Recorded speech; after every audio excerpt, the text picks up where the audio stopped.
Bom, então, boa tarde à audiência. Bem-vindos e bem-vindas. Hoje nós temos a palestra da professora Gláucia Degreve, diretamente de Ribeirão Preto, justamente com o professor Maurício, que vai fazer as honras aí da casa, apresentando a professora Gláucia. Bom, a gente dividindo aqui, né, Maurício, nas perguntas, na hora das perguntas, Ok, mas tá com vocês. Bem-vinda, Gláucia. Obrigado pela gentileza de aceitar o convite, pelo seu tempo. Então, por favor, Maurício.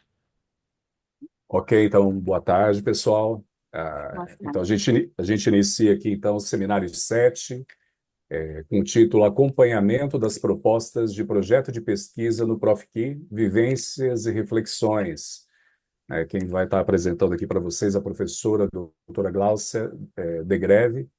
A professora Gláucia, o breve currículo dela, ela é doutora, professora doutora do Departamento de Química da Faculdade de Filosofia, Ciências e Letras de Ribeirão Preto, aqui na USP, bacharel e licenciado em Química pela mesma faculdade aqui da USP, mestre e doutor em Ciências Físico-Química pelo Instituto de Química de São Carlos, atua no ensino de graduação no curso de licenciatura em Química do Departamento de Química da FFCLRP e no programa de pós-graduação mestrado profissional em Química em rede nacional da CAPES. Coordenou o curso de licenciatura em Química do Departamento de Química e o programa de licenciaturas internacionais em parceria com a Faculdade de Ciências da Universidade do Minho, de Portugal.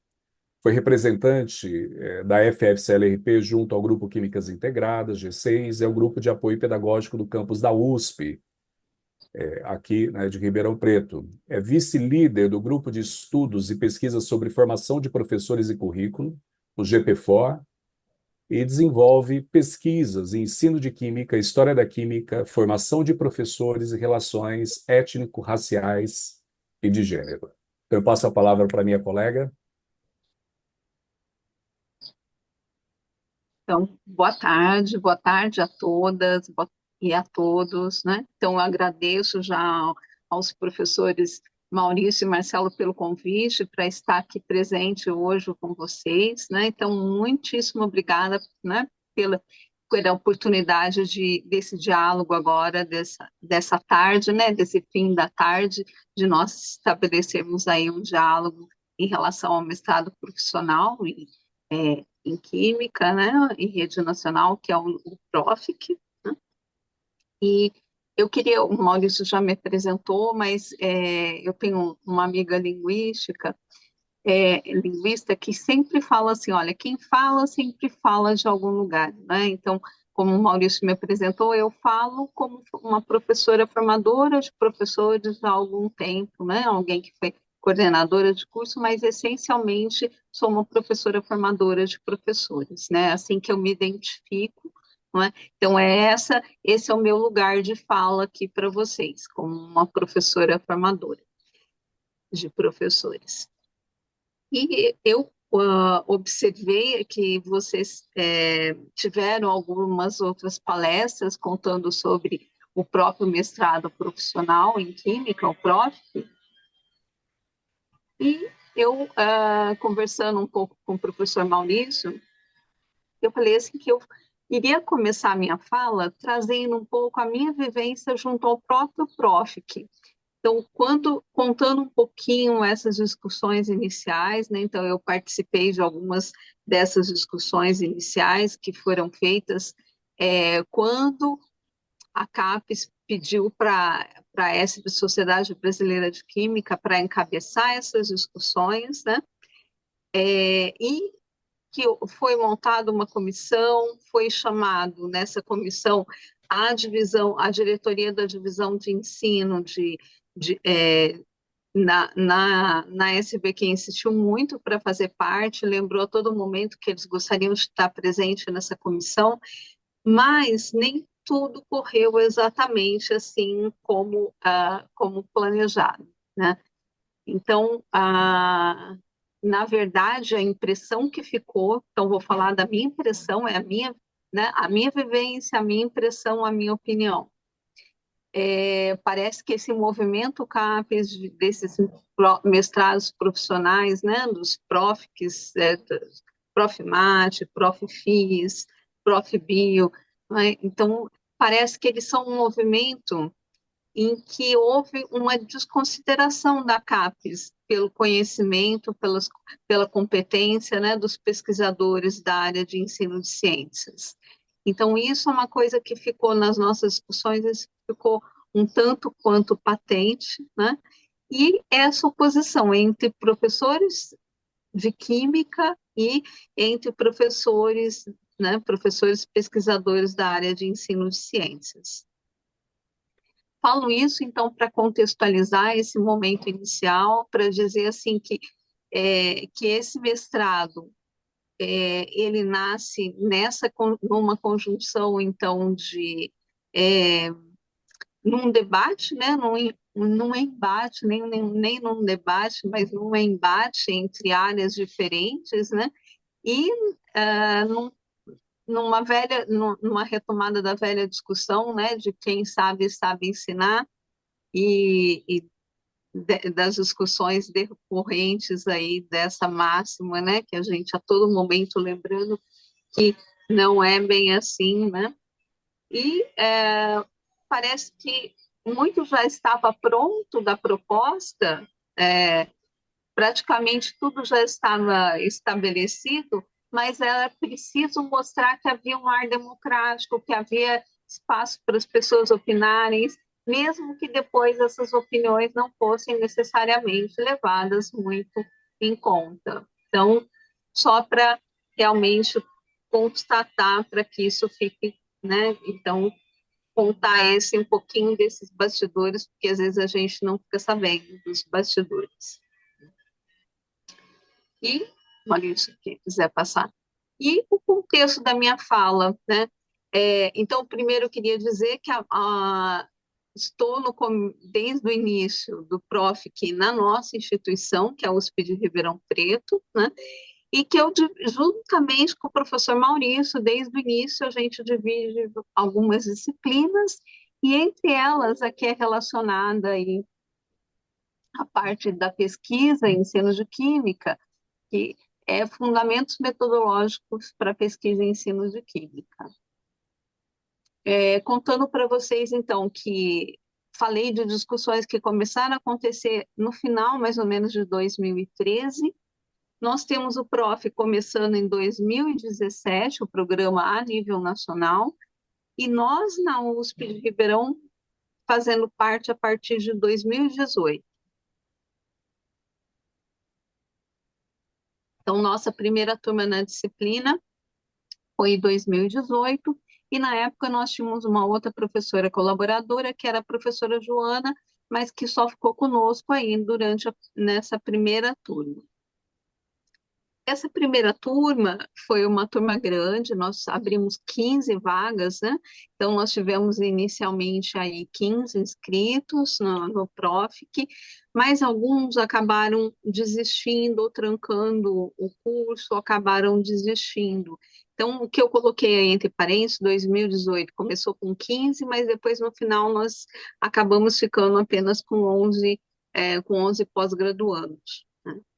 E veja que nos outros anos foi oscilando um pouquinho, mas passamos a abrir apenas 10 vagas a partir de 2020, e dessas 10 vagas, 9 pós-graduandos continuaram. Em 2022, de 8, 7 continuaram. 23, de 10, 9 continuaram.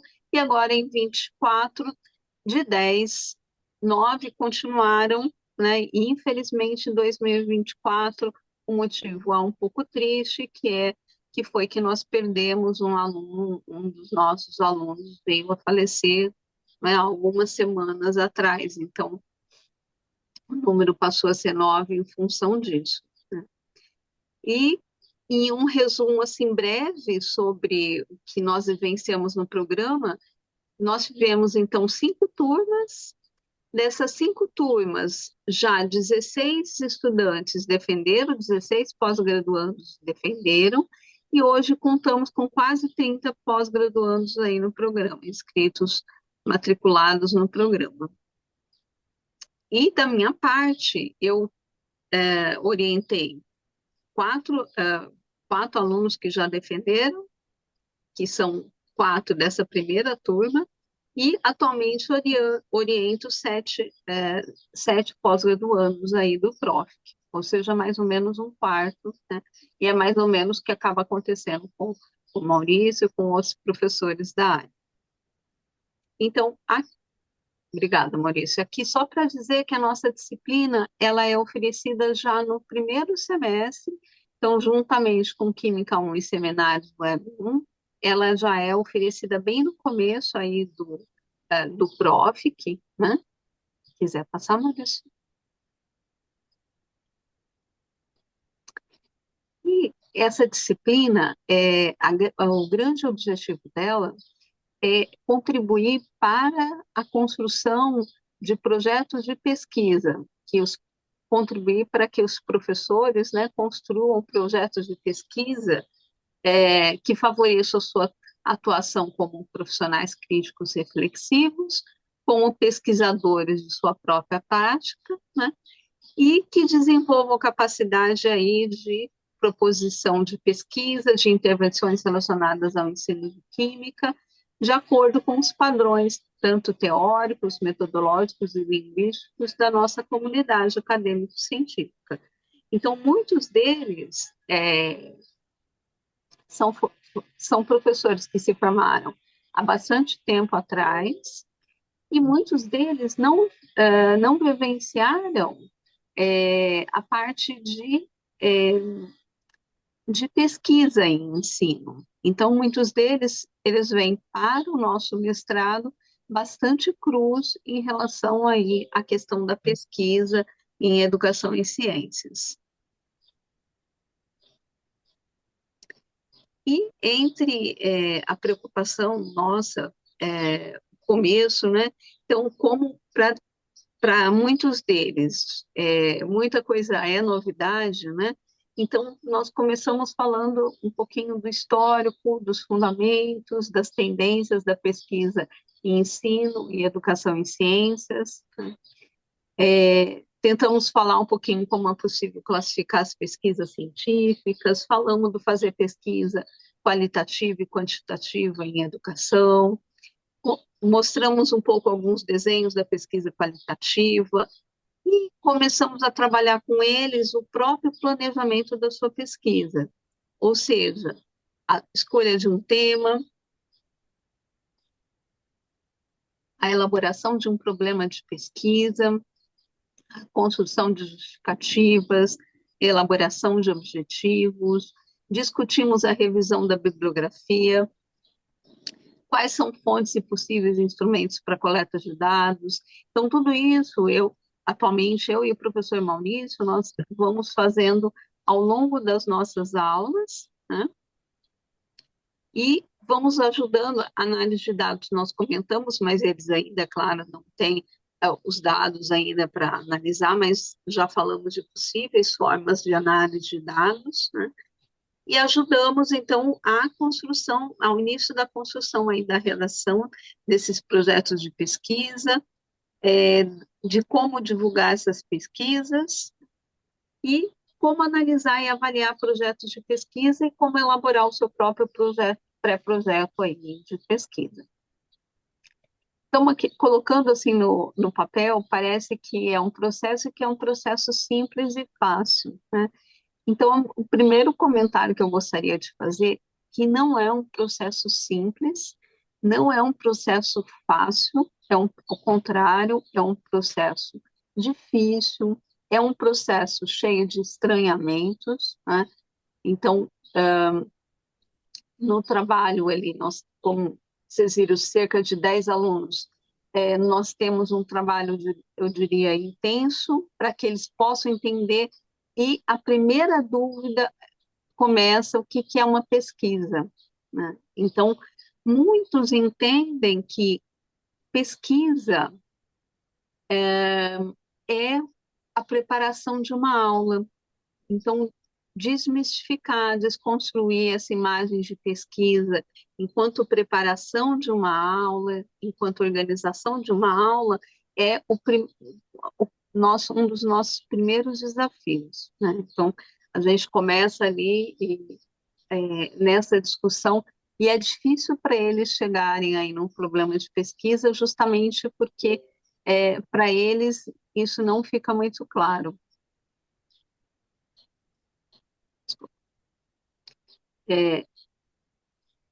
Para eles também é muito difícil quando a gente começa a falar em referenciais teóricos e revisão da literatura, para eles identificarem, para eles entenderem as diferenças, também é uma etapa bastante complexa, né? Então, eles acham que a revisão da literatura dá os referenciais teóricos e eles querem trabalhar com referenciais teóricos com 10, 15, 20 ao mesmo tempo.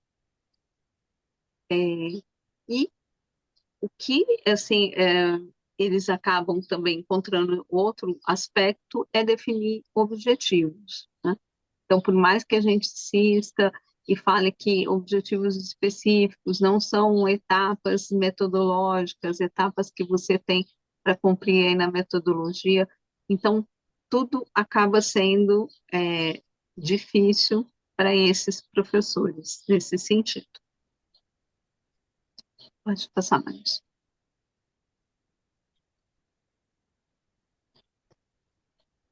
E no projeto de pesquisa que nós solicitamos para eles, o modelo é um modelo clássico, né, de introdução, objetivos, revisão da literatura, referencial, metodologia, cronograma, referências e apêndice e anexos, mas no nosso caso, há um diferencial em relação ao projeto de pesquisa. Por ser parte desse mestrado profissional, é preciso que o projeto tenha também a produção de algum material. Então, há essa demanda dentro de qualquer projeto de pesquisa no PROFIC que haja a produção de um material. Então, essa eu acho que seria a grande diferença para vocês que fazem aí um mestrado acadêmico, né? Essa seria a grande diferença em relação ao mestrado profissionalizante, né? Que é essa necessidade aí desse produto educacional. Então, o produto educacional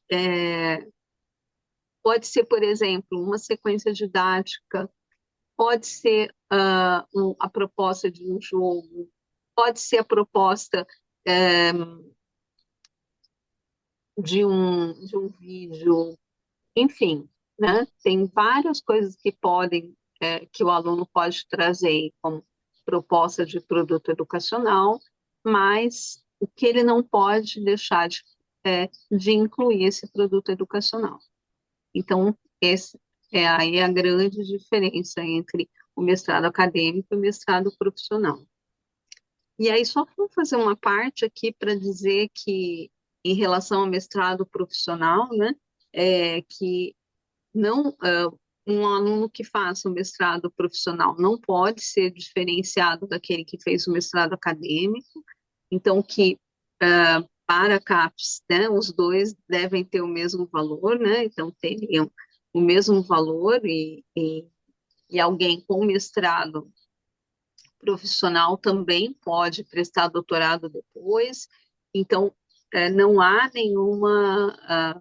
nenhuma restrição quanto a isso. A ideia sempre foi de ter os dois com os mesmos direitos, digamos assim, para que não houvesse essa diferenciação do mestrado profissional, né?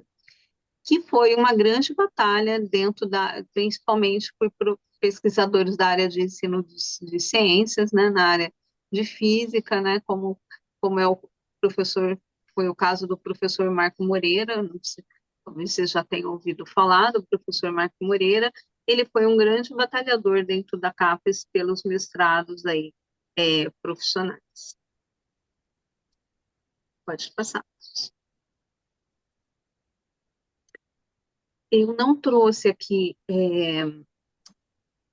não havia me ocorrido, me passado pela cabeça, mas assim, só ainda em relação ao produto educacional, na página do Prof, que são colocados as dissertações e também são colocados produtos educacionais relacionados àquela dissertação. Então, geralmente, eles são colocados de forma separada, é, digamos assim, num arquivo separado. Então, a ideia sempre, só destacando algo que eu não destaquei no slide anterior, é que esse produto educacional, o professor ou qualquer um que tente usar esse produto educacional, ele deve ser capaz de usá-lo sem ter que recorrer à dissertação do estudante.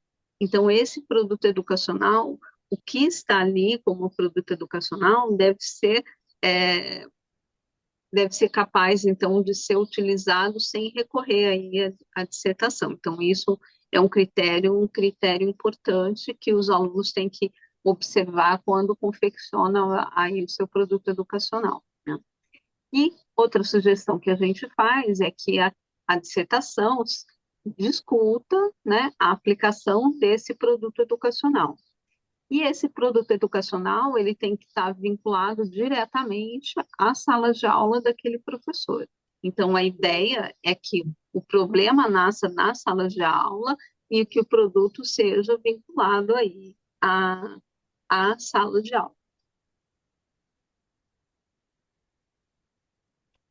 E aqui eu começo a apresentar algumas tabelas onde estão marcados as dissertações que já foram defendidas no programa, as 16 dissertações que eu havia comentado com vocês. A primeira, né, essa é a primeira a ser defendida, né, foi em dezembro aí de 2020, final de 2020. Então, a primeira turma, como comentado, ingressou em 2018 e o primeiro trabalho saiu aí em dezembro de 2020. Então, era algo relacionado às forças de interação intermoleculares e o produto era uma sequência didática. No caso, a própria sequência didática foi analisada a partir de interações discursivas de Mortimer, né? O segundo trabalho falava um pouco desse contexto dos produtos naturais relacionado aí com a construção dos conhecimentos no ensino de química. Então, vocês veem aqui também essa, vamos dizer assim, vocês vão ver ao longo dos projetos e das dissertações já defendidas, essa vinculação a algumas áreas de conhecimento da química. No caso aqui, por exemplo, essa com a área de química orgânica, né, ou de produtos naturais. O terceiro, né, está relacionado também a questão de objetos do conhecimento e habilidades, né, em casos investigativos, e a construção de um ambiente virtual, então, para professores do ensino médio, a aluna entendeu que faltavam esses espaços, né, de compartilhamento para os professores. Aqui nós temos também a realidade aumentada para o ensino de isomeria, né, também mais uma vez ligado aí à química orgânica, a questão de eletricidade, de reações químicas aí no processo de ensino-aprendizagem. Pode caminhar, Maurício.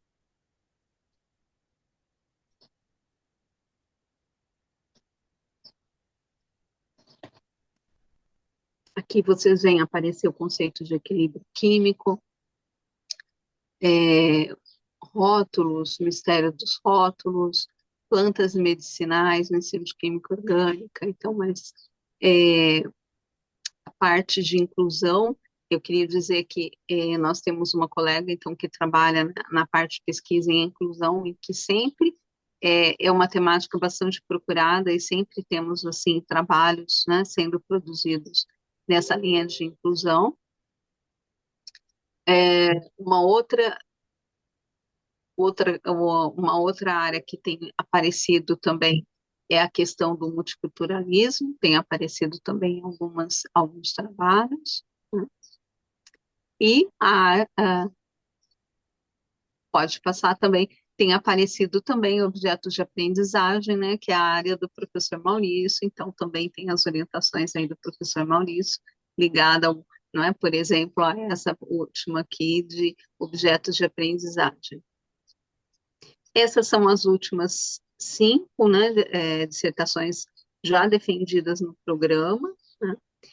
E vejam que, então, agora nós já começamos a ter defesas da outra turma. Então, tivemos a defesa, os 11 trabalhos, né, dos que continuaram da primeira turma, e aqui nós começamos a ter a defesa da segunda turma.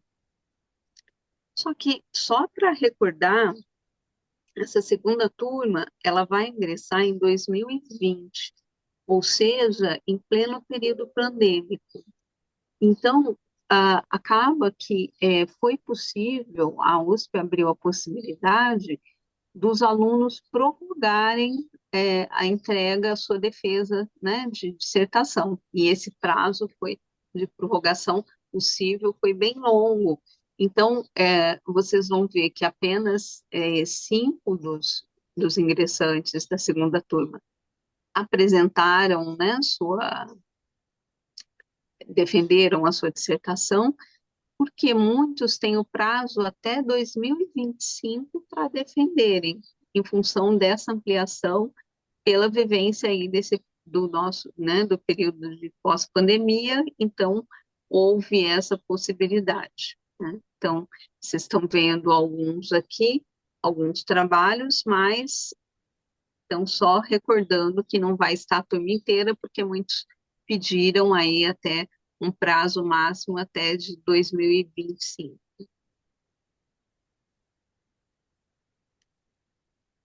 Maurício. Então, aqui, essas são os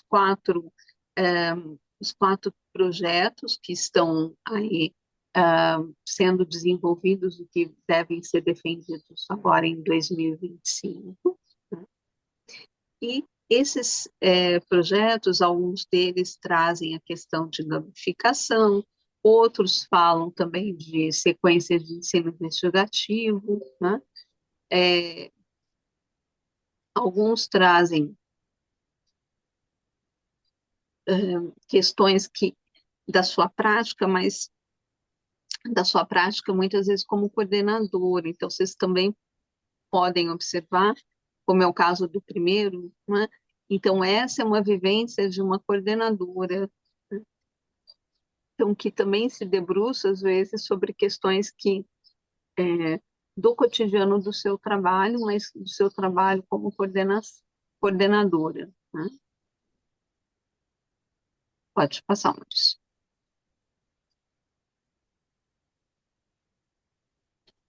Agora vejam, só não destaquei, né, que agora a tabela, a segunda coluna, se refere ao ano de ingresso do aluno, porque as demais eram a data de defesa, né? Mas agora esses aqui são projetos ainda.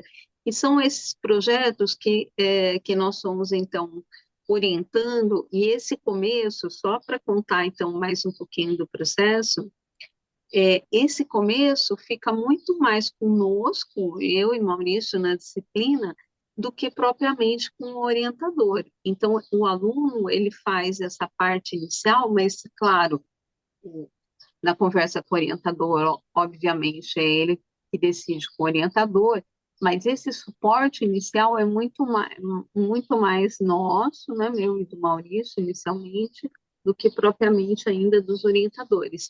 Mesmo porque, no início, eles vivenciam uma fase de trocar um pouquinho de orientador, de começar com outro, é, de começar um outro tema, de trocar de orientador porque trocou de tema, enfim. Então, isso também é algo que acaba acontecendo.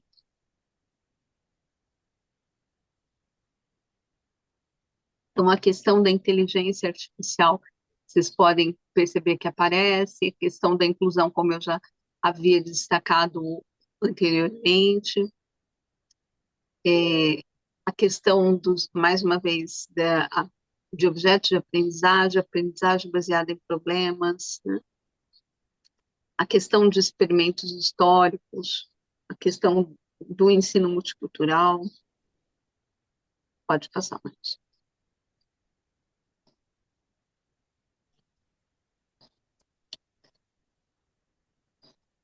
E esses são, então, agora da última turma, né? Então, é a turma que acabou de fazer a disciplina conosco no primeiro semestre de 2024. Então, aqui as 10 propostas, inclusive do aluno que eu comentei com vocês, né? Que ele ia trabalhar com a questão de arte, né? Mas tá aqui o título da proposta dele. E aqui a gente começa a perceber, então, a inclusão, né? Praticamente um trabalho aí por ano, né? Então, a gente percebe aqui as deficiências intelectuais, observamos também, mais uma vez, questão de jogos, a questão de multiculturalismo, a questão das TEDx aparecendo também, a questão com smartphone, né? A questão de gênero no ensino de ciências, né? Quando fala da radioatividade, aí pensando na questão de gênero no ensino de ciências, né? E alguns temas, por exemplo, como bioreatores didáticos, ou então aprendizagens de conceitos, abordagens práticas, né, para o ensino de química para o ensino médio. Então, são algumas das propostas dessa última turma. Bom, pode dar sequência, Luiz. E como nós fazemos como professores, como eu e Maurício temos feito, né, com, como professores e com os professores cursistas, né, com os professores que são nossos alunos, né.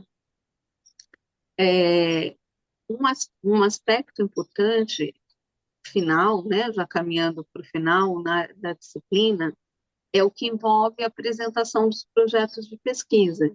Então, eles vão apresentando, por exemplo, ao longo da disciplina, elaborou a questão de pesquisa, então vamos apresentar, vamos discutir, vamos tentar ver que sugestões nós podemos fazer no coletivo e nossa de professores. Então, essa troca, essa discussão no grupo, essa construção crítica, essa questão, muitas vezes, de contra-argumentação em relação à argumentação do aluno, né? E as questões relacionadas diretamente ao projeto, como as decisões, como as consequências, né? Elas vão sendo muito importantes aí ao longo da disciplina. Então, a disciplina, a construção, a forma como ela foi idealizada, a forma como ela foi construída, visa um pouco também facilitar essa questão da discussão no grupo, né? E dessa construção crítica. E um, um, é um trabalho importante que a gente faz, que é também assim que eles se abram para aceitar, né, as críticas, né, que são as sugestões, as críticas que possam ocorrer. Então, isso é um aspecto aí bastante importante, né, para que eles possam, para que isso possa ajudá-lo na construção dos projetos. E muitas vezes, um comentário que é muito comum entre eles é que, ao ouvir o comentário para o trabalho do outro, o que ele ouviu serve muitas vezes para o trabalho dele também. Então, esse é um comentário frequente que a gente costuma ter, né? Que o que eu escuto falarem para o outro muitas vezes serve para mim. Então, isso acaba acontecendo bastante. Pode ir.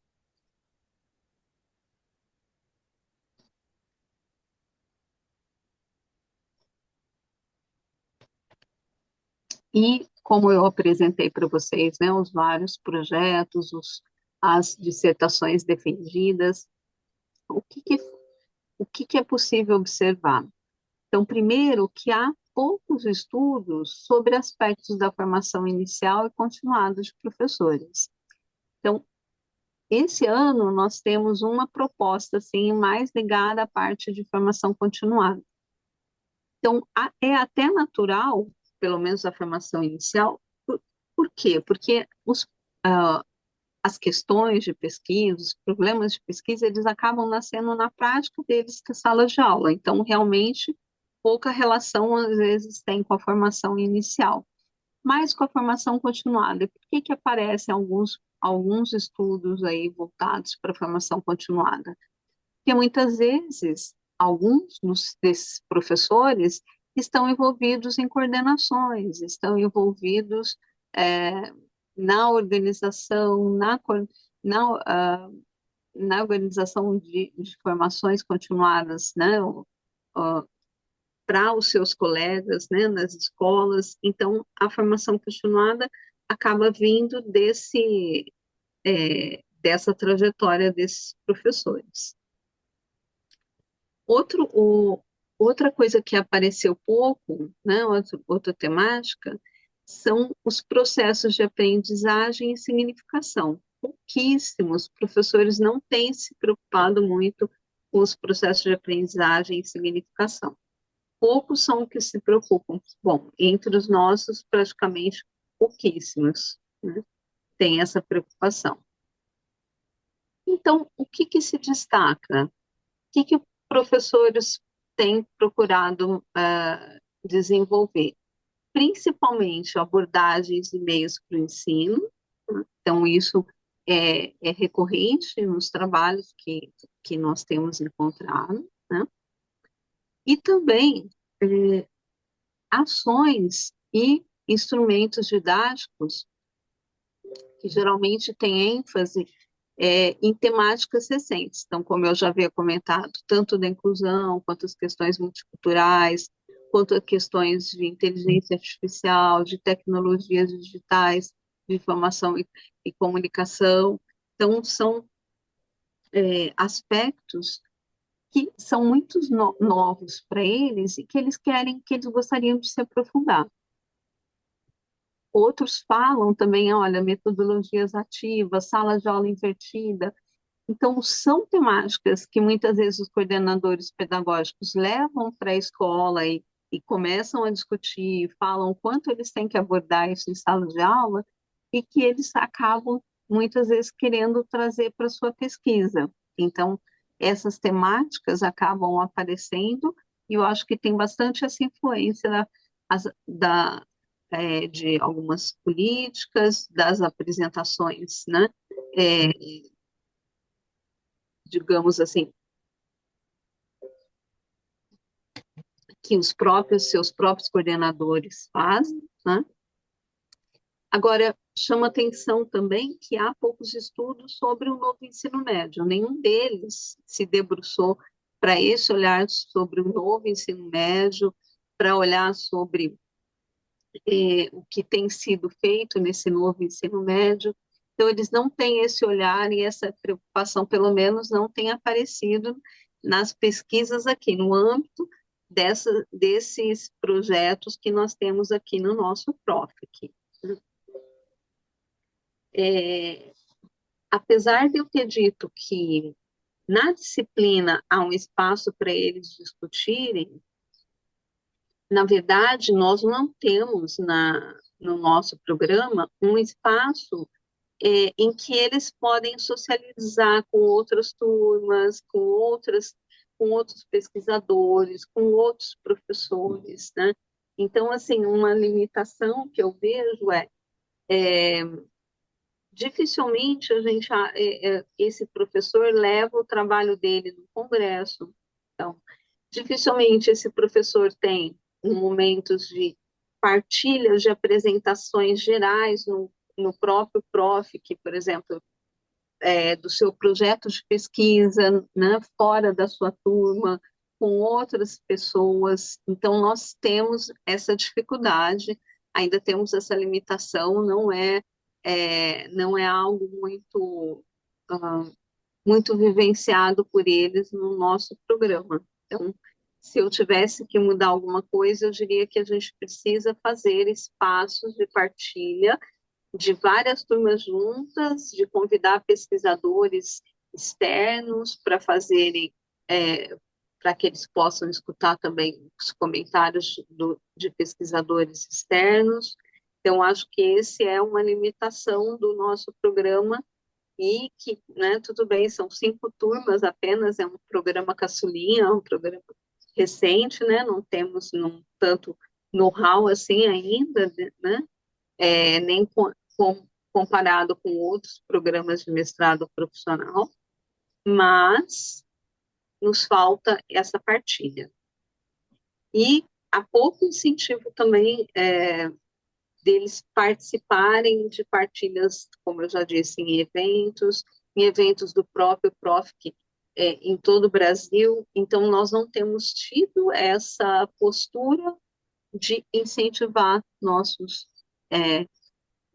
estudantes para partilhar, né, os seus projetos e as suas pesquisas, os seus resultados. Isso é algo bastante incipiente ainda no nosso programa. Bom, então, esse é o que eu imaginei um pouquinho, de deixar um pouquinho mais de tempo para a gente poder conversar, para falar um pouco, assim, do processo, falar um pouquinho mais aí desse processo que, como eu, né, já comentei antes, que parece fácil, mas que é um processo complexo, né? Queria dizer, assim, também, não é só...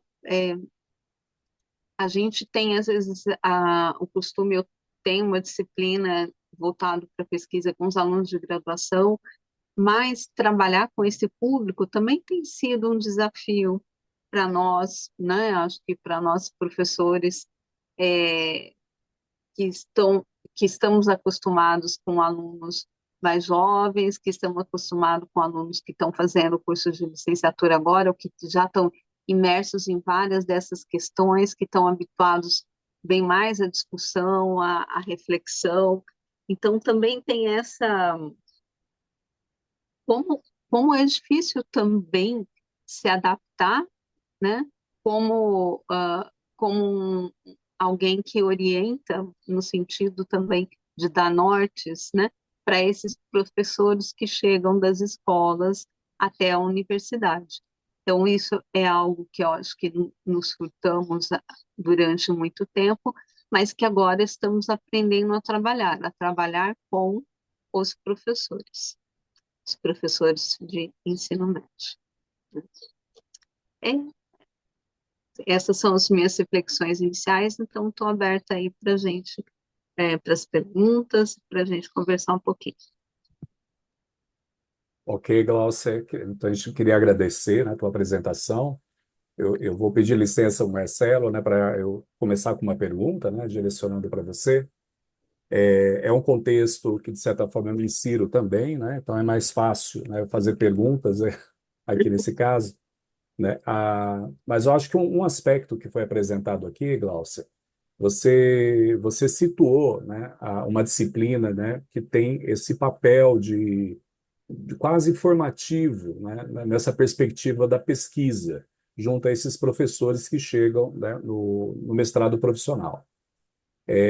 Muitos deles, eles possuem orientadores, né, que não são da área de ensino e que, na verdade, não desenvolvem pesquisas na área de ensino e que assim o fazem, né, dentro do contexto do mestrado profissional, né, mas não se tem uma linha, né, de pesquisa estabelecida dentro da área de ensino, nada disso.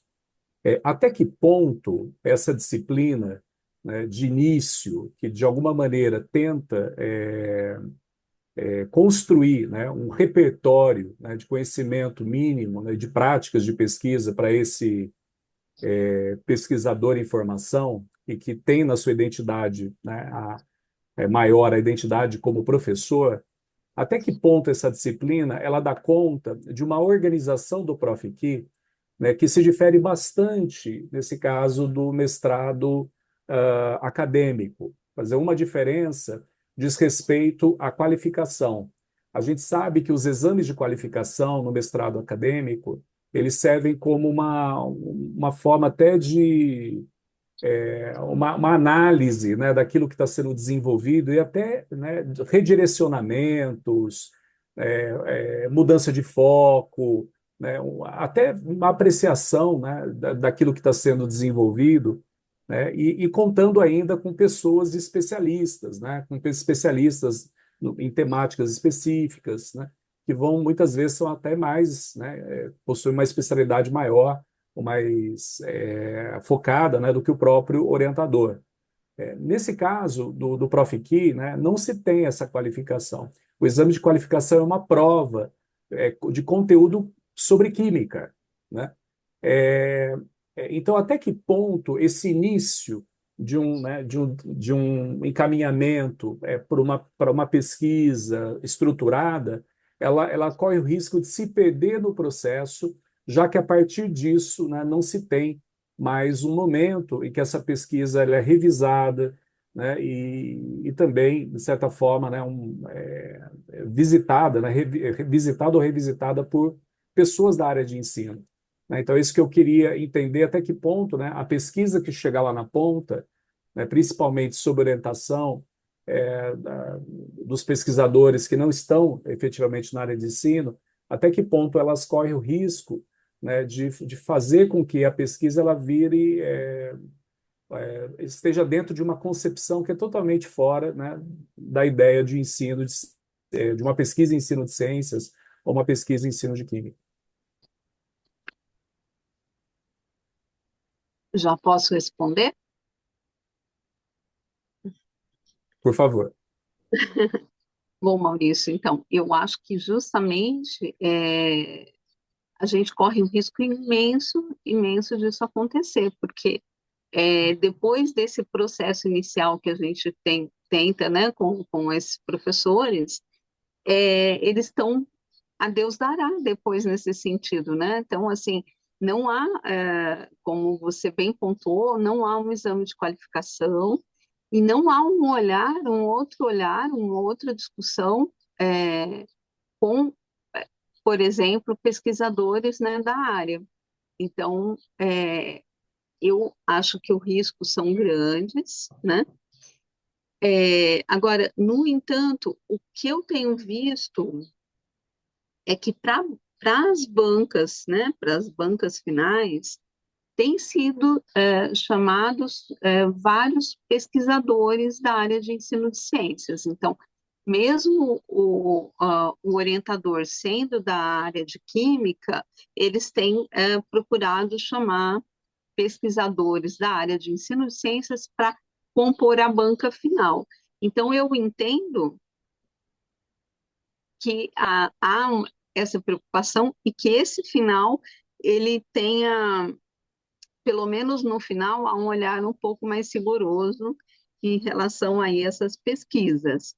Mas, assim, eu concordo, eu acho que esse meio termo, quer dizer, por isso que eu falei que eu acho que precisa de seminários, precisa de ter acompanhamento anualmente, eu acho, ou pelo menos semestralmente, deveria ter assim, como está o andamento da sua pesquisa? É pedido só um relatório simples, mas que o aluno nem recebe uma devolutiva direito. Quer dizer, como está o andamento? O que você está precisando? O que está faltando, né? Para onde você está indo efetivamente com a sua pesquisa? Então, acho que eu concordo com você, que apesar dos nossos esforços, né, isso tem um risco grande e, em alguns casos, acaba efetivamente acontecendo de sair um pouco, né, é, de, de sair um pouco da área propriamente de pesquisa e ensino de ciências, de não ter os elementos, de não ter a, esse conhecimento da pesquisa em ensino de ciências. Então, infelizmente, acho que é um risco, sim, forte que acaba acontecendo no nosso programa. E não deve ser diferente do que dos outros PROFICs, né, e dos outros programas também. E eu acho que isso vem do que eu falei no início, eu acho que isso é um pouco conceitual aí, relacionado aí justamente essa visão dos mestrados profissionais da própria CAPES. Acho que a CAPES, ao desconsiderar os pesquisadores, né, e o conhecimento, a competência dos pesquisadores da área de ensino de ciências, é, é como se para ela isso não importasse, né? O que, né, talvez assim, o que é, a justificativa que talvez algumas pessoas eu não comentei, não sei se em algum momento foi comentado, né? A ideia é de que a maioria dos professores de ensino médio tenham seu mestrado também. Então, o e outros programas vêm nesse sentido, de que o professor tenha aí um título, né, um- uma dissertação e que ele seja mestre. Então, se é um mestre e, e ensino de ciências, mas o trabalho não é necessariamente, né, tão voltado para a área de ensino de ciências, para cá isso parece não importar muito. Não sei se eu respondi, Maurício. Não, sim. Eu passo para o Marcelo. Obrigado, Glaucia. Nada. Eu também tinha uma pergunta antes de passar para os estudantes, Glaucia. Não sei se uma ou duas, é, acho que estão articuladas, né? Você começou a sua apresentação mencionando o papel, né, que a Sociedade Brasileira de Química teve nessa organização. Mas eu não sei se ficou claro, quer dizer, para mim, pelo menos, não ficou claro. Eu queria entender um pouco melhor qual é o papel de fato que a SBQ teve e tem hoje, né, com esse programa em rede. Na medida em que ela não é uma certificadora e mesmo, não sei se ela, né, organiza a relação entre as universidades, que é uma relação interinstitucional, né? Isso passa eventualmente pelas pró-reitorias de pós-graduação, né? Então eu queria entender um pouquinho melhor qual é o papel das sociedades científicas, né, nesses mestrados em rede. E junto com isso, né, e aí você eu acho que provocou também, a gente tem uma divisão de ensino dentro da SBQ, né, e ela, na época, houve uma certa polêmica, né, em torno da criação desses mestrados. Você tem alguns, digamos, fatos, né, elementos que a gente consiga entender um pouco melhor, né? Como é que essa participação de fato da divisão de ensino se deu à época e se hoje ele é diferente? Então, vou começar. Como foi, né, a participação da divisão de ensino? A divisão de ensino, então, foi montada inicialmente, a SBQ, ela ficou responsável por nuclear, né, foi a pedido da CAPES, por nuclear esse programa de formação, né, de mestrado, né, do PROFIC. Então, isso ficou a cargo da SBQ. Então, a SBQ, ela conduziu o processo. E aí, para fazer isso, a SBQ montou uma comissão, né? E essa comissão, ela teria esse papel de organizar, de ver de consultar as instituições, quem que gostaria, que estaria interessada em assumir, e estando interessado em assumir, quantas, né, então apareceriam. Ela fez algumas reuniões para isso. E o que aconteceu é que a divisão de ensino, ela tinha que a todo momento estar lembrando e falando que ela gostaria de participar do processo, mas a todo instante parecia que a SBQ falava assim, não, nós vamos fazer, nós vamos, nós vamos socializar, vocês vão participar sim, mas era algo assim, da boca para fora, foi isso que eu quis dizer. Então, o que aconteceu na época era os integrantes da divisão de ensino, é, eles abdicaram depois, né? Então, eles comentaram que eles tentaram participar ativamente da elaboração da proposta do PROFIC, mas que e achavam que poderiam interferir na proposta. mas na verdade não conseguiram, né? E assim, e qual a participação no início? A SBQ, ela indicou, por exemplo, o próprio presidente da SBQ para participar dessa comissão. Ex-presidentes da SBQ foram indicados também para participar dessa comissão que iria elaborar a proposta, né? E a, a instituição vencedora, como sede do PROFIC, foi a instituição da vice-coordenação na época da SBQ. Então, é, assim, só para entender, né, que esse era um pouco do bastidor, assim, é, que, que aconteceu, né, na época. Então, a instituição sede iria ser a instituição da vice-diretoria da SBQ. Então, se houve um início de interferência, houve um início é, como vou dizer, de montagem mesmo do projeto, a SBQ teve uma forte influência. Agora, hoje, tudo ocorre mais a nível da instituição sede e há uma equipe gestora. Então, é a equipe gestora que agora, né, dá andamento aí ao programa. Mas até hoje é a mesma matriz, né, que foi proposta lá inicialmente.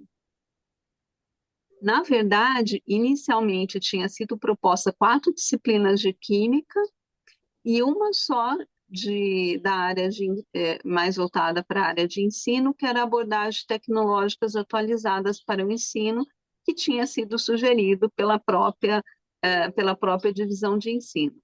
Depois que veio essa disciplina nossa, que é essa de fundamentos para pesquisa. Então, essa disciplina, na primeira versão, né, que eu acompanhei um pouquinho, então, na primeira versão, ela não existia. Realmente só existia uma disciplina, né? Então, em todo mestrado profissional só existia uma disciplina. E acho que a todo tempo tem um pouco dessa disputa que o Maurício fala, né? Que em muitos lugares quem coordena acaba não sendo as pessoas da área de ensino. Quem coordena esses mestrados profissionais nos distintos polos acaba sendo geralmente pessoas da área de química. Sim, Respondi as duas sim, juntas? respondeu. Acho que ficou Tá. claro. E hoje essa equipe gestora, do que eu entendi, não tem ninguém da SBQ diretamente, né? São das instituições. Não, são das instituições, tem uma equipe gestora, são é, seis, é, é, seis polos, né, que fazem parte, e as duas presidentes que são da instituição sede do programa. Então, hoje a SBQ não está, mas inicialmente Esteve. esteve. Sim, Inicialmente esteve. foi importante para juntar, né, as universidades. Isso. Ficou claro, obrigado. Não, Vocês têm perguntas na audiência? Sim. Você lembra? Fala seu nome, professora. Olá, professora, eu sou a Mônica. Eu queria fazer uma pergunta. olá. Você tem algum dado de quantos desses professores que terminaram o mestrado profissionalizante tentaram ingressar ou estão ingressando no doutorado? Olha, eu sei dos meus alunos, dos que foram, né, do que trabalharam comigo, desses que trabalharam comigo, 2 ingressaram para fazer doutorado, mas não na área de ensino, foram para doutorado na área de química. Então, 2, né? Então, eles ficam muito empolgados depois, em geral, né, depois de fazerem o mestrado, eles querem sim continuar os estudos. Agora, um outro aspecto é que às vezes eles querem não apenas continuar mais apenas nas escolas de ensino médio, mas parece que o mestrado abre outras possibilidades para eles, inclusive de pensar no ensino superior.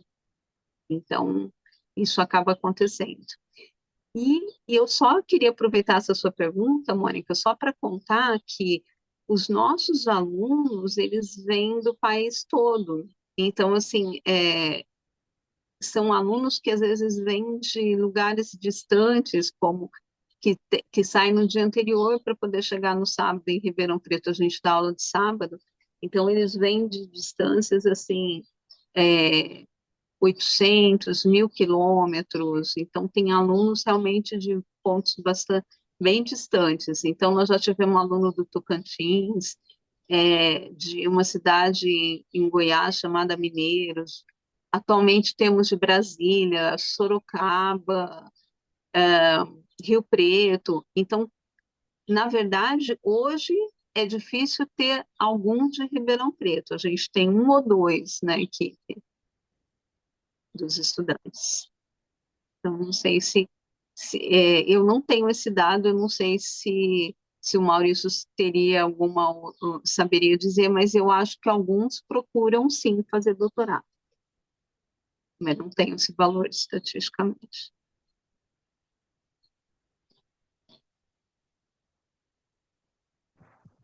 Mais uma.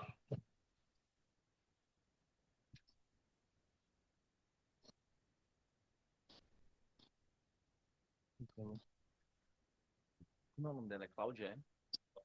Gláucia? Boa tarde, Gláucia.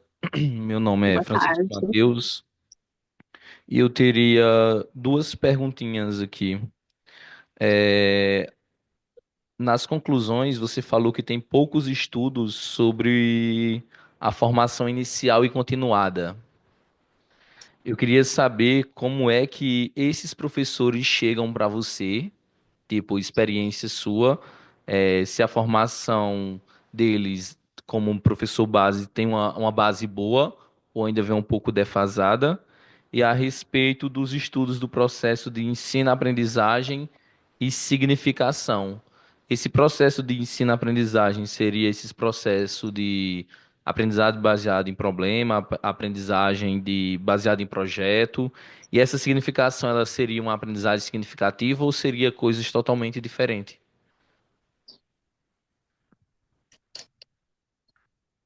Olha, então eu vou tentar responder a primeira parte, né? É, eu acredito assim que eles chegam, vários deles têm uma boa formação, sim, chegam com uma boa formação inicial, mas alguns assim são professores, mas fizeram aquela formação aligerada, né, complementar da licenciatura. Então, alguns têm essa formação aligerada, né, essa formação complementar. Então, muitos aspectos, a gente percebe que muitos aspectos de discussões voltados aí para, por exemplo, para educação e ciências, não foram feitas, eles não tiveram discussões sobre vários aspectos aí da própria educação e na informação em ciências. Então, apesar do que a CAPES e muitas pessoas acham, eu ainda acredito que o grande problema não é na questão do domínio da química, mas é nessa relação assim com as questões relativas ao ensino-aprendizagem de química. Então, quando você me pergunta, né, do ensino-aprendizagem de química e a significação, eu falei de uma maneira bem ampla mesmo, que pode contemplar o que você falou, né? Então, desde a aprendizagem baseada em problemas, mas também, por exemplo, as próprias dificuldades de ensino e aprendizagem de algum tema específico, né? Então, poucos deles caminham nessa seara, né? Poucos deles refletem sobre o ensino-aprendizagem. Foi nesse sentido que eu quis dizer que poucos, poucos deles procuram investir no processo em si.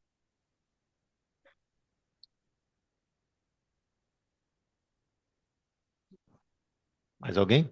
com perguntas? Acho que não temos mais nenhuma pergunta. Bom, Glaucia, eu, enfim, acompanho um pouco o mestrado profissional em rede, mas muito de longe, né? A gente tem a experiência de Ribeirão e o Amadeu trouxe a experiência também de Araraquara, mas o que a gente percebe é um distanciamento. Você, na sua fala, né, comentou de novo nas respostas às perguntas e na sua apresentação também, esse distanciamento entre, eu não diria, não é nem entre o ensino de química e a química, mas eu acredito que a própria. Quais são as necessidades desses professores, né? Eu acho que isso é uma das coisas que talvez não tenha sido bem levantado pela CAPES lá do início, né? Se esperava uma quantidade muito grande de adesão, né, de matriculados no programa em rede, e esses números não são, né, não são tão longe de ser números que façam algum tipo de movimento, né, em direção a uma melhor formação ou uma formação continuada, né, de alto nível e que dialogue com os problemas que a escola enfrenta, né, ou com aquilo que os professores buscam. Então, eu não sei se, até pela estrutura dos programas, né, assim, essa centralidade dos conteúdos, mas também pelo, talvez uma certa desatenção em relação às necessidades dos professores, há um desencontro, né, de o que a sociedade precisa, o que as escolas precisam, e aí eu falo aqui nas escolas que eu penso realmente, né, no lugar onde se dá ensino e aprendizagem, e os formuladores dessas políticas, né? Porque nós, e eu diria, me incluo nisso também, ainda que não seja parte de programa, nós, formadores de professores, orientadores, né, em programas de mestrado, de modo geral, e os estudantes, né, aqueles que são professores nas escolas, né, e que ocupam, né, essa posição de estudante de pós-graduação, nós, né, como professores, não somos, parece que ouvidos, né, de forma mais ampla, né. Então, eu não sei se eu fiz um comentário aqui, não quis, né, suscitar uma pergunta diretamente, mas um pouco para reflexão, né. Acho que o distanciamento não é entre os campos de conhecimento, o distanciamento parece que se dá entre realmente esses atores principais, né. Como é que vocês veem isso aí, essa relação entre as necessidades de vocês, né, dentro do departamento de química e as necessidades, né, as motivações que esses professores têm quando chegam para fazer a pós-graduação? Sim. Eu acredito assim, eles chegam bem motivados, né? E como acho que um dos alunos perguntou, né? É, não me parece que o problema esteja no domínio dos conteúdos específicos de química. A mim, pelo menos, não me parece que esse seja o problema. E nem que eles buscam, que eles estão buscando, que é isso que eles vêm buscar no programa. Pelo menos não é essa a sensação que eu tenho. Nós não somos exatamente um polo, mas assim nós temos alguns exemplos do Prof. Mate, e no início nós conversamos sobre o Prof. Mate. Então, o Prof. Mate, ele tem muito essa característica de que ele é um programa para, entre aspas, eu vou falar assim, suprir os professores de matemática dos conteúdos específicos. É isso que o Prof. Mate faz. Ele trabalha suprindo os professores, né, de matemática com conteúdos específicos. Então, quando nós estávamos discutindo o Profic, eu cheguei a conversar até com os alunos do programa, cheguei a conversar com professores que atuavam no Profimate, Mas era essa a minha percepção, e realmente era assim, isso há, sei lá, 10 anos atrás, e os alunos estavam muito satisfeitos com o que estavam vendo no Profimate. Então, nossa, eu não sabia isso, eu estou aprendendo muito sobre matemática. Foram esses os comentários. Então, eu fui um dia conversar com os alunos e foi esses comentários desses alunos aqui do nosso polo do Profimate. Então, eu não sei, por exemplo, se já ocorreu ao Profic de fazer um balanço para saber assim o quanto esse planejamento já são, né, 6 anos ou mais, né, o quanto realmente tem respondido às necessidades formativas dos professores. O quanto esse programa, né, eu acho que nesse sentido, eu nunca vi nenhum projeto nesse sentido de avaliação do próprio programa em si. Então, há poucas iniciativas do próprio programa em si de ter uma avaliação e será que está atendendo? Por que que tem também, ainda que pequeno, ainda tem essas, vamos dizer assim, os alunos que não continuam, né? Tem essa evasão. Existe uma evasão.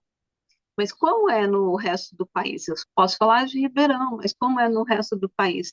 E por que esses professores acabaram desistindo, né? E, então, acho que são questões assim que não há ainda uma reflexão intensa sobre o Profic nesse sentido, né? E realmente o que que o professor de química precisa? O que que o professor que está lá no chão da sala de aula efetivamente precisa, né? Que aspectos formativos são esses que precisam ser trabalhados? Então, a gente não sabe responder, e tenho certeza, né? No nosso programa as pessoas não têm a resposta para essa questão. E nem acho que haja questões de fundo que são discutidas, é, nem se pensa em mudar alguma coisa dentro de currículo, dentro de reflexão. É, então, por exemplo, no início, a própria divisão de ensino falou da importância da reflexão sobre a prática, que era preciso incentivar os professores a refletirem de forma crítica sobre sua prática, e foram vários elementos e nenhum desses foram incorporados pelo projeto final. Então, vamos dizer, são questões que há tempos a área, né, se esmera em discutir, mas que praticamente não foram, não perpassam o currículo, não perpassam as discussões do Profic. Eu acredito que falta isso para o professor. Então a gente faz um programa de pós assim, porque é isso que a gente acredita que falta para o professor. Ponto. Eu acho que foi mais nesse sentido. Eu acho que temos a percepção comum, então, me Eu acho parece. que sim. Nessa- Bom, desse lado estamos satisfeitos. Maurício, você gostaria de acrescentar algo, fazer alguma pergunta ou esclarecimentos? Eu queria fazer uma complementação à tua, Marcelo, né, que você frisou bem, né, essa questão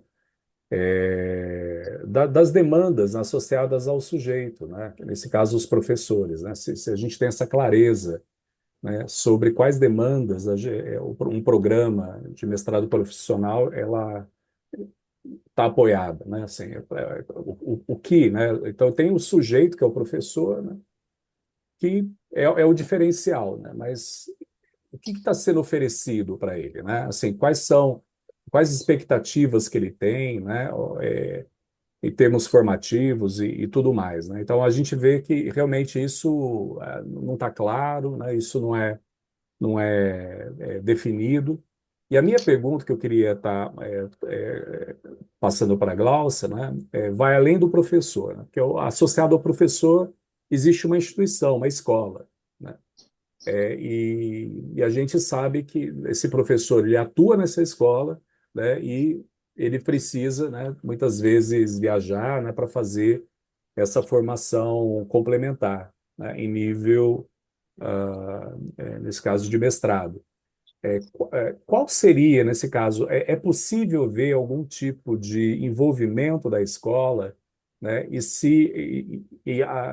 E também, né, a percepção de alguma demanda da escola, né, em relação a esses professores que chegam, né, no mestrado profissional?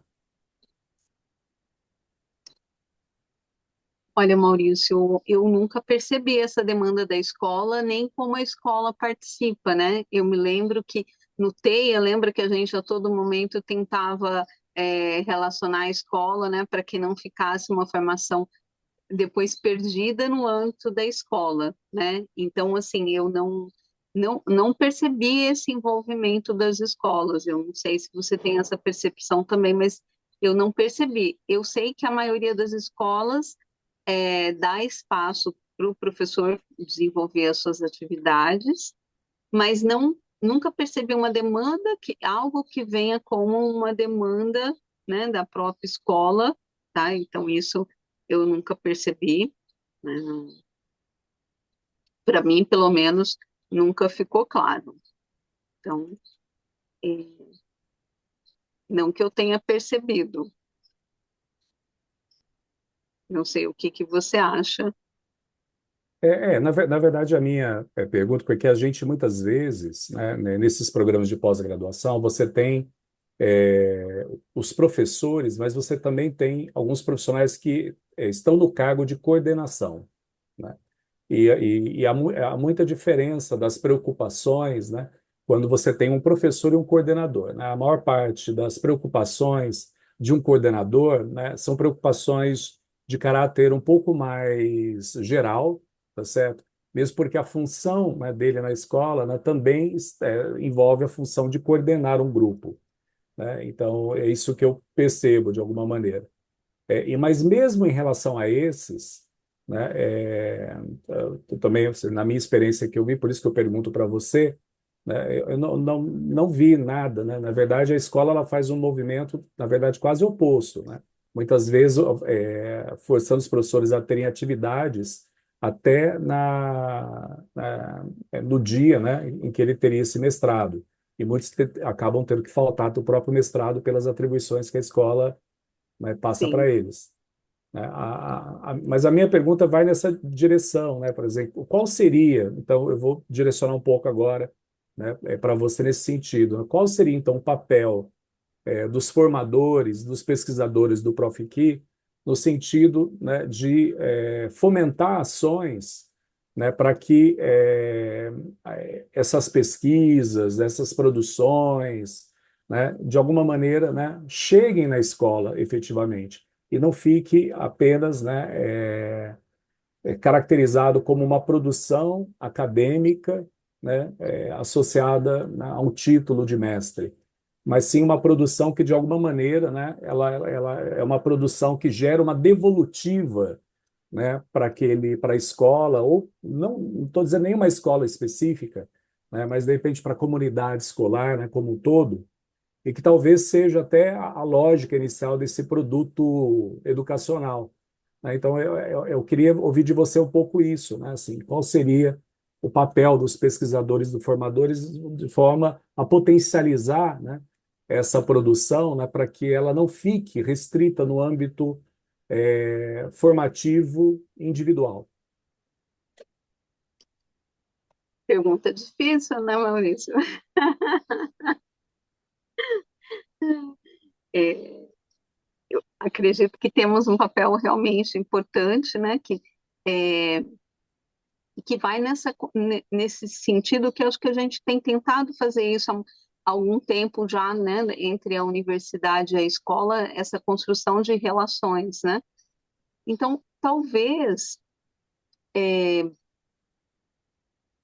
um momento assim, né, não tinha, tô pensando assim em como a gente, como formadores, poderia fazer, né?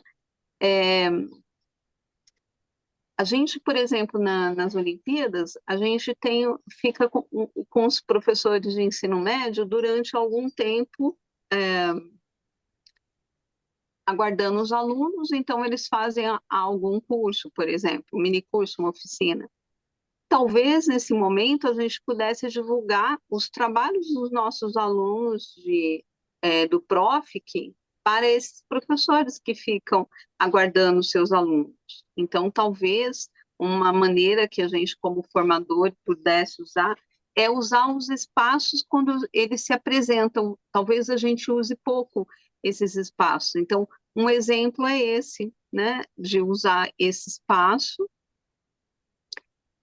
Agora, assim, eu vejo assim, um problema que, como eu havia falado, né, como você sabe, vários são de lugares diferentes, cidades diferentes, então a gente não tem essa construção, essa relação construída com a escola da onde o professor vem. Então, é diferente, a gente não tem, a gente não conhece a escola, né? Então, acho que o que a gente poderia ajudar, talvez, fosse nessa construção de uma relação com as escolas de onde os professores são oriundos. Agora, exatamente como fazer isso, acho desafiador, porque como a gente pode interferir, né, dessa forma, né? Como garantir também que depois eu me lembro que essa é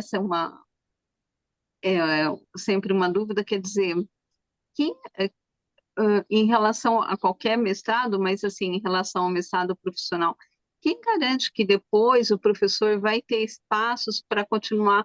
Olha, a gente incentiva o professor a ser crítico reflexivo, mas cadê o espaço da criticidade, né, dentro das escolas, né? Então, assim, às vezes eu acho que a gente fica um pouco na utopia, né? É, numa utopia, às vezes, que é difícil da gente fazer acontecer, porque, assim, a gente, olha, é importante que vocês sejam críticos, reflexivos, é importante que vocês construam seus materiais, é importante que vocês pensem na hora de estar construindo esse material, é importante que vocês reflitam, é importante que vocês reflitam sobre a sala de aula.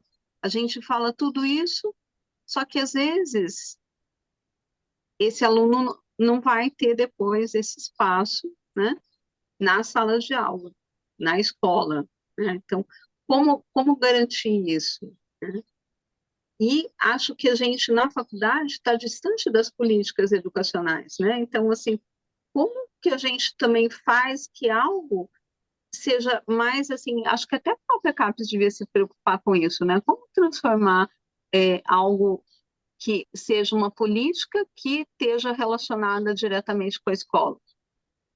Me explicando melhor, eu acho que o problema vem da raiz, da própria concepção do próprio Profic pela CAPES, que se preocupou apenas na formação do professor, mas numa formação descontextualizada, né, político-educacionalmente. Então, acho que vem um pouquinho daí, nesse sentido. Então, não sei se respondi, se é isso que poderia ser feito, Maurício. Não sei. Que você devolva a pergunta, né? O que você pensaria? Como você poderia? Não, eu estou pensando junto aqui, na verdade, né, porque as falas de muitos mestrandos, de maneira geral, né, quando eles entram em contato com a pesquisa, ensino de ciências, né, muitos relatam que, nossa, isso aí não chega na escola, né? Essas coisas aqui a gente não, né, não tem acesso na escola. Então, eles descobrem, né, na verdade, uma outra forma de acessar o conhecimento, que é um conhecimento, né, disponível, porém, né, eles não tinham acesso por falta né, de ter alguém que indicasse isso. A universidade ela tem essa dificuldade de tornar público a sua produção, que é o que a gente vai chamar aqui de publicização, né?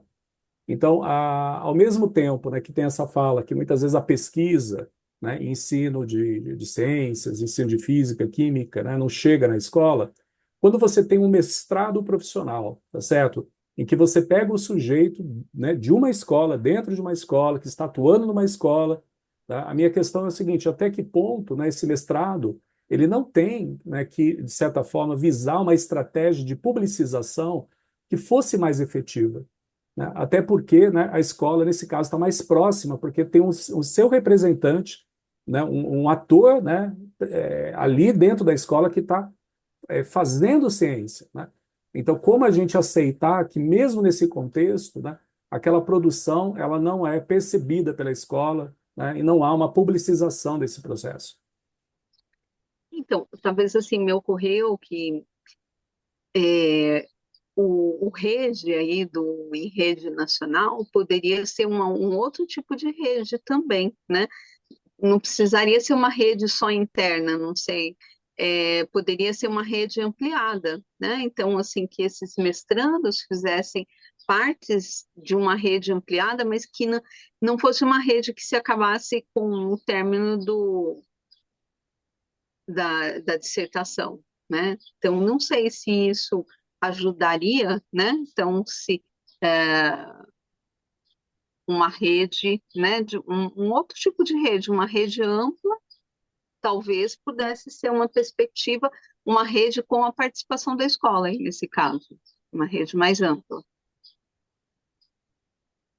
Ok, Glaucia, tá joia. Então, Mas eu acho que é, é por aí mesmo. É pensar, né? Pensar como que pensar, essas não, coisas elas vão se construindo. eu acho que o que falta são momentos para a gente pensar. O que eu falei, olha, não se avalia o prof, que não chama os contribuidores, né? Só fica com as coordenações, as discussões só se dão num plano com a coordenação, né? Mas eu acho que precisaria ter um outro tipo de reflexão, que é o que a gente não tem. Né? E, e a pergunta que fica, né? É, será que efetivamente a formação de profissionais, de mestres no PROFIC está impactando de forma imediata a sala de aula? Né? Para isso tem que Não fazer um sei. levantamento junto aos egressos, né? Isso. Então, É algo né, que a sim. gente também corre atrás Pois aqui é, nos programas. tá certo. Muito bem. Quero agradecer muito a presença e o tempo da professora Gláucia de Greve, do professor Maurício também, hoje em Ribeirão.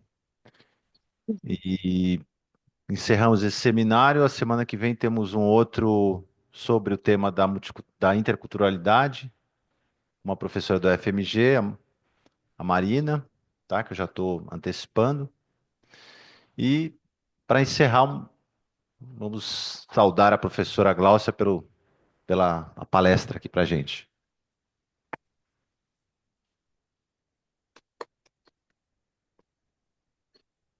Olha, eu gostaria de agradecer muito, né, a oportunidade de refletir, de discutir, de estar nesse ambiente acadêmico, onde a gente pode realmente ter essas questões, levantar essas questões e realmente refletirmos junto. Então, muito obrigada pelo convite, foi um prazer estar aqui com vocês, participar aqui dos seminários, tá? Agradeço aí o convite ao Marcelo e ao Maurício, dizer que a interlocução foi muito boa, muito obrigada pelo convite. Nós agradecemos o seu tempo e sua dedicação aqui, Gláucia. Esperamos vê-la novamente em outra oportunidade aqui no programa também. Foi um prazer. Então vamos encerrar aqui. Obrigado, pessoal. Até a semana que vem. Obrigado, gente. Até, obrigada. Beijo, Abraço, Maurício. Glaucia. Tchau. Beijão. Tchau, tchau. Tchau.